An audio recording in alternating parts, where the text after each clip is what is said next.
Brought to you by TechnoSpark 20 series smartphones. I'm superhuman. रुपया सरकार देगी। जैसे मोदी जी 5 किलो 10 किलो अनाज देके ठगने का काम कर रहे हैं, हम लोग हर एक गरीब परिवार को 1 लाख रुपया देने का काम करेंगे। सिलेंडर का दाम घटा के हम लोग 500 रुपया कर देंगे। 200 यूनिट बिजली, सुन लीजिए, 200 यूनिट बिजली सभी लोगों को मुफ्त में मिलेगी। जो अग्निवीर योजना है, मोदी जी 12 साल रहे चीफ मिनिस्टर गुजरात के और 10 साल रह लिए प्राइम मिनिस्टर, और फिर प्राइम मिनिस्टर बनने के लिए अपना भ्रामक प्रचार कर रहे हैं।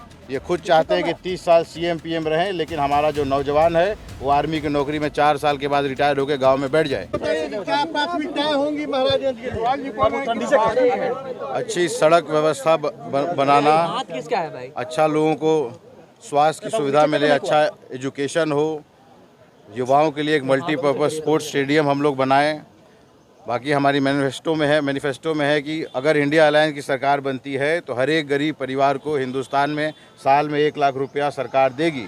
जैसे मोदी जी 5 किलो 10 किलो अनाज देके ठगने का काम कर रहे हैं, हम लोग हर एक गरीब परिवार को 1 लाख रुपया देने का काम करेंगे, जिससे उन्हें महंगाई से लड़ने में मदद मिल सके और रूरल इकोनॉमी को एक बहुत बड़ा इससे बूस्ट मिलेगा। आप लोग सोच के देखिए, अगर हर एक गरीब परिवार को 1 लाख रुपया साल में जाएगा तो वो लोग उस पैसे से अपनी ज़रूरत की चीज़ें खरीदेंगे, उसको अलग अलग मार्केट्स में खरीदेंगे चीज़ें, तो कितना सारा दुकान उससे आएगा, शॉपिंग सेंटर्स बनेंगे, तो उससे कितना बड़ा रोज़गार मिलेगा लोगों को। जैसे मनरेगा से पहली बार UPA 1 में रूरल इकॉनमी में पैसा ट्रांसफ़र किया गया था, ये उससे कई गुना बड़ा कदम होने जा रहा है।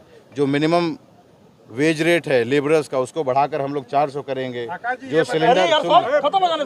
जो सिलेंडर का प्राइस मोदी जी ने 1200 कर दिया, उसको अभी 350 से 1200 कर दिया। अभी चुनाव के में थोड़ा सा घटा के 100 रुपया 150 रुपया घटाया है। सिलेंडर का दाम घटा के हम लोग 500 रुपया कर देंगे।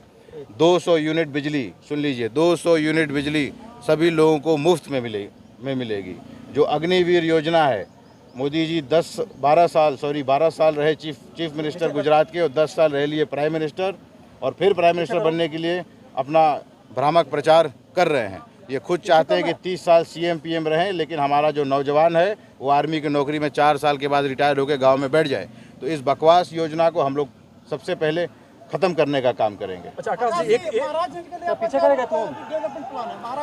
सबसे ज़रूरी है यहाँ पे अच्छी सड़क व्यवस्था बनवाना।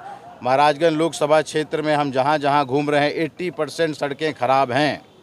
पटना को कनेक्ट करने के लिए कोई अच्छा हाईवे नहीं है, 4 लेन 6 लेन ऐसा सड़क व्यवस्था है महाराजगंज में। ऐसे लगता है कि हम लोग 1980 के बिहार में चल रहे हों या 1980 के भारत में चल रहे हों। बहुत पिछड़ा है। पैसेंजर ट्रेन का डिमांड है कि पटना से पैसेंजर ट्रेन हो, कुछ ट्रेनों की टाइमिंग्स गलत हैं, उसका डिमांड है। दिल्ली बॉम्बे से ट्रेन की कनेक्टिविटी नहीं है। छपरा जिला का आदमी देश के किसी कोने में आपको मिल जाएगा। कुछ घर कहाँ है तो बोलेगा छपरा, लेकिन बड़े महानगरों से कनेक्टिविटी नहीं है। ये सब प्रायोरिटी है। बाकी सांसद युवाओं के लिए मल्टीपर्पज़ स्पोर्ट्स स्टेडियम, बाकी हर एक काम जो एक सांसद को करना चाहिए उस काम को मैं करूँगा। जो लोग मेरे पास आएंगे बोलेंगे ये हमारा मुद्दा है, उसको मजबूती से संसद भवन में उठाने का काम करूँगा, और ऐसा कोई काम नहीं करूँगा जिससे महाराजगंज के लोगों के मान सम्मान पे ठेस पहुँचे। उनका सांसद 1 रुपया घूसखोरी नहीं करूँगा। हम लोग की पृष्ठभूमि है ईमानदार राजनीति की, विकास की राजनीति की। अच्छा, एक अंतिम सवाल, 1 साल 10 साल का सांसद और आपका पहला महाराजगंज के लिए चुनाव, कोई चुनौती नहीं है। हम लोग कम से कम 2 लाख 2.5 लाख के मार्जिन से जीतेंगे।